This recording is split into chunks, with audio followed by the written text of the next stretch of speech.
Tonight, neighbors are protesting a proposal to reroute train traffic into Hollygrove and Mid-City. Hundreds packed a meeting with transportation officials tonight at Lafayette School on Carrollton. Monica Hernandez has more in a story that's all new at 10 o'clock. Signs like this one are clear. We won't be railroaded. That's the message from neighbors in a packed meeting tonight on the proposal to move freight traffic out of Old Metairie and into Hollygrove and Mid-City.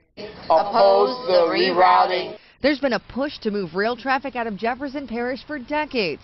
Now officials are considering two options: keep the trains where they are while raising tracks and lowering roadways at key crossings, or reroute trains to expanded tracks in Hollygrove and Mid-City. The freight train would be my front yard with hazardous materials and, potential of derailment and stuff.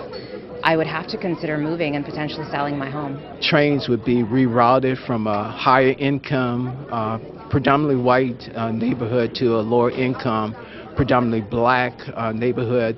It sends a really poor message. Transportation officials say their goal is to ease traffic congestion and improve the railroad.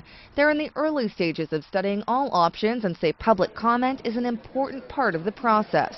We have a long way to go before we even get to the process where all of the decision makers, it's not just DOTD, there are many folks involved who will make a decision and then present that to the federal railroads. Councilmember Susan Guidry says for too long, Jefferson Parish has guided the conversation, and it's time to change that.